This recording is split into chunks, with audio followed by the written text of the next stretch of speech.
A Place for Turil. A horror story. Written and read by D.E. Ladd. Turil, Turil, wake up, Turil. A man's voice, rough and malevolent. It was dark. Where was she? She stirred. The voice prodded her again. Wake up. She reached for her covers. There were none. She was cold, very cold, and wet. She was naked. Turil gasped and tried to stand up. She banged her head against the cement ceiling. She was in a small room. The ceiling couldn't have been more than 4 feet high. She crawled on throbbing knees a few feet across the cement floor. A hollow sound rang out as she hit a metal wall. There was a smell, a musty odor, like a basement. She rubbed her arms against the chill. Turil, are you awake? You're awake and you didn't tell me. Oh, now that's not right. Turil, the awful voice moaned. She knew that voice. It sliced down her spine like a rusty blade. What the fuck was he doing here? Where was here? She knelt. She sat. Her butt rested in a small puddle. She looked around. Nothing to look at. Too dark. Her eyes wouldn't adjust. She crawled over to the walls. For some reason this felt familiar. The idea troubled her. She felt the walls, cold, unyielding, no way out. Like an insect, she scurried about, searching for an exit. Her hand sank into something soft and wet. Hair. A dead rat. Her screaming echoed back at her, reverberating through the darkness. She felt maggots crawling on her fingers and yelped as she wiped them off on the floor. Ha ha ha ha. What's the matter, Turil? Open the door. I'll protect you. Me and my little steel friend, my little sharp steel friend, will protect you, Turil. Turil covered her ears, but his needling voice continued to seep into her head. She wondered where the door could be and started feeling around, more carefully this time, poking at the floor and walls like a soldier looking for landmines. Then she felt wood. She traced it upward. A knob. She gripped it and it turned. It wasn't locked. That's it, honey. Open the door. We can be lonely together, the horrible male voice cried. She knew that voice. She dared not speak to him. Turil, open up, he called out playfully. He was out there waiting for her. Turil released the knob and backed away. She knew him. She could picture his hideous face, thin and bony, grease smeared on it from working in the garage, hair as black as used motor oil, teeth brown from tobacco, and eyes like cheap brown necklace beads. He repulsed her to the point of gagging. Why had she chosen him to trap? Why him to pay for her fucking delinquent daughter? Her daughter. She did this. Leanne, you little bitch. When I find a way out of here. Turil clenched her hands into fists and ground her teeth. Leanne! Oh, Leanne! Come and play with Mommy and me, the male voice cried. Turil would have sworn she hadn't spoken loud enough for him to hear her. Shut up! Just shut the fuck up! She screamed back at him. All those years of letting him touch her. She should have gotten a real man in the first place. Turil blinked and tried to get her bearings again. The entire situation was insane. What had Leanne done? That little no-good bitch. She should have gotten rid of her. If she had a nickel for each time she told Leanne that to her face, she wouldn't need anyone ever again. She should have killed Leanne the moment she was born, as she stared up at her with those pathetic blue eyes, longing for compassion. It's always something. I'm hungry. I'm cold. I'm sick. Turil remembered how she tried to discipline her, but it was no good. Now Leanne had turned on her. Let me play with Leanne. I'll leave you alone if I can play with Leanne. Turil, please? He pleaded through a horrible laugh. Turil remembered that too. But so fucking what? She didn't care if he played with Leanne as long as he didn't fucking touch her. His greasy hands pawing at her breasts, her legs, trying to kiss her. It made her sick. And why shouldn't Leanne play with the old man? She got fed, didn't she? She was a big girl now, almost 12. Yet she still insisted on being such a pain in the ass. Whining about not having any clothes, whining about not having enough to eat, whining about everything. Turil really thought her discipline would work. Take away what they've got, all of it, and they'll realize just how lucky they are. Strip 'em naked and lock 'em away someplace. That's what should be done with girls who complain. Let 'em go hungry for 2 or 3 days. Make 'em happy to see lima beans on the plate, even if they're not cooked all the way through. Leanne was always too cold or too hungry or too weak to do work around the house. Turil had fixed her, though, several times. Now this. That little whore. Locking her in this tiny room. But it wasn't locked. Turil wondered why. He was out there, that was why. Waiting for her. Crazy fucker. Too many goddamn exhaust fumes. But if the door isn't locked, why doesn't he come in and get me? She wondered. It suddenly occurred to her that he sounded far away, and his voice reverberated against hollow metal walls every time he called out to her. His voice was coming from inside his own room. The darkness all around her remained thick as ever. Turil crawled back over to the door. She hadn't heard his squeaky splinter of a voice in a while. She ran her hand up the door. A hole. No, it was a small window, about 7 inches square with a metal frame around it. Too small to climb out of, even as slender as she was. Turil peered out. She saw a faint trace of light coming from somewhere. She could barely make out another door. A shadow moved in front of the small window opposite her, causing her to duck out of sight. He was locked up too, but she wasn't. Odd. She could get out, but perhaps he couldn't. Leanne must have left her door unlocked by accident.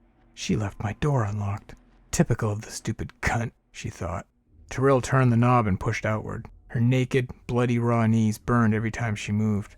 The door suddenly jerked away from her. Turil, that's it. Open the door. Let's be together. The shrieking of his grating voice drove into her brain like a rusted nail. He serenaded her by giggling and drawing out her name like a piece of dirty chewing gum. Turil fought to pull the knob toward her, screaming as if her voice might act as a whip on the lion's nose. The door pulled away from her, but with one final yank, she closed it again. After she finished catching her breath, she peered out the door's tiny window. Squinting in the light, she saw something long, about 3 feet off the floor. It appeared to be levitating in the darkness. As she adjusted her eyes by looking away from it and looking back again, she realized it was a steel bar connected to both doors by a swivel-like attachment. Her heart sank as the man across the hall called her name again and again. Turil. Turil.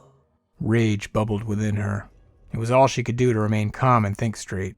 She huddled into a corner. The cold air bit into her skin, and she could see her breath. She then realized she was hungry. Terribly hungry. She wiped the stringy blonde hair from her face and wondered how long it had been since she'd eaten. How long had she been here? Oh, Leanne, babe. When I get my hands on you. When I get my fucking hands on you, she growled. A twisted smile crept onto her face as she contemplated the unthinkable horrors she had planned for her dear, sweet, worthless Leanne. Everything she'd done to her before would be like Disneyland. A long, slow, painful death. She spat like a cobra in the shadows.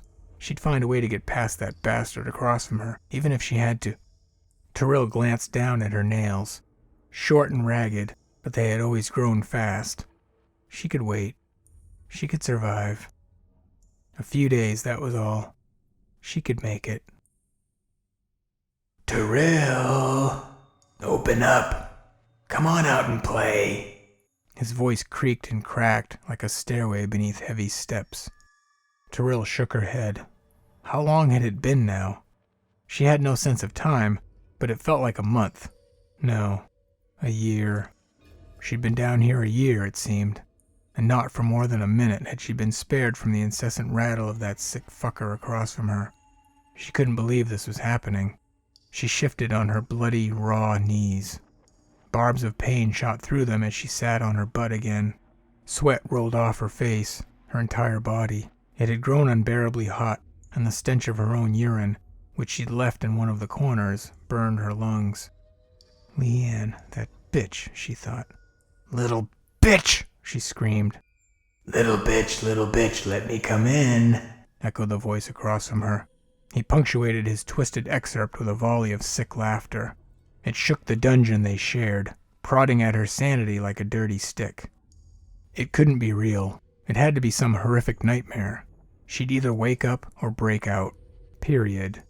She stared down at her nails, hoping they'd sprout an inch or so while she watched them.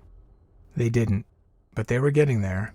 It had taken a foul eternity for them to grow, but they were getting there. Turil closed her eyes for a moment.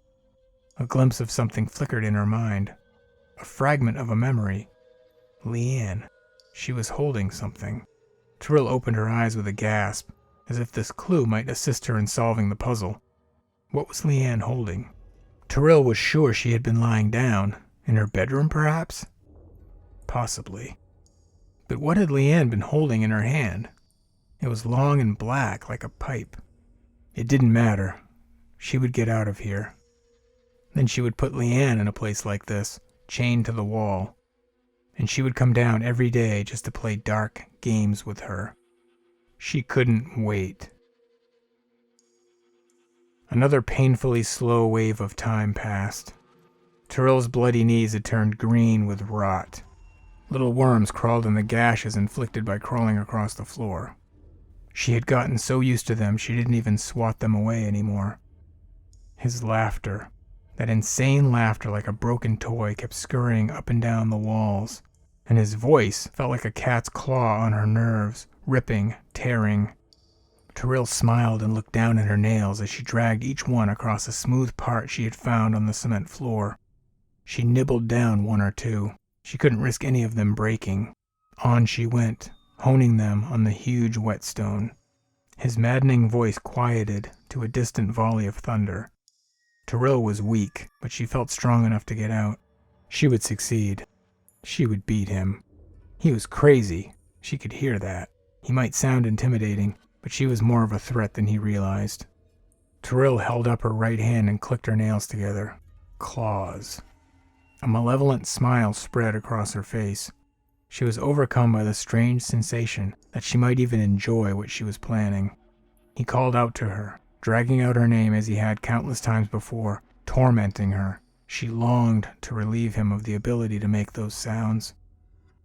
Daylight seeped in from somewhere outside the door, shining down from above, parting the darkness.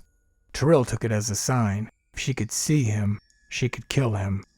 Scuttling across the floor, she gripped the doorknob. She yanked open the door. In reality, it happened fast, lasting no more than a minute. But when the two of them locked horns and the cutting and scratching started, she would swear it lasted for hours. His greasy smell and his tobacco breath were harder to endure than the slashes and stabs he inflicted with his small blade. Turil dug into him, clawing and tearing at his flesh like a 110-pound cat fighting for her life, her nails like razors. He wailed and panted. He had but one knife. Turil had 10. She grunted as he moved his hands away from his throat in a fatal strategy to try for one final stab. And then she had him. She grabbed his throat and plunged her nails into his flesh with the grip of a steam shovel on a wet piece of earth. She dug deep, she squeezed, and then she laughed. Turil. Turil. You wanted me? Here I am, you fuck. Here I am. Her hand became warm and sticky with his blood. Her body stung all over and was sticky with her own. Her wounds burned in the open air as she held on with a vice-like grip for half a minute longer. Finally, the short blade in his hand fell to the floor, and his beady eyes went dead. Turil held on until his blood stopped flowing. She tilted her head back toward the opening above and let out a horrible scream of victory, extending her bloody hands skyward as clouds glided in front of the sun. She could see the soft daylight more clearly. Turil resembled an animal broken from its cage. Covered with dirt and blood, her eyes full of madness, she clawed her way up and out of the pit toward the freedom that awaited her. The edges were easy to climb, especially with her claws, of which only 2 had broken off in battle. She slipped once, but regained her ground. The clouds above shielded her eyes from the sun. Her hands dug into the grass. She could smell it. She could hear the birds and feel the cool wind on her face. She started to take a deep breath of sweet, clean air, and a click sounded behind her. 2 clicks. Turil turned her head. 2 big, hollow tubes resting side by side stared back at her. Aiming them at her head was Leanne. A deafening volley of thunder rang out, and black. Turil shifted in the darkness. The floor was wet. She was cold and naked. A noise arose from somewhere else. Turil.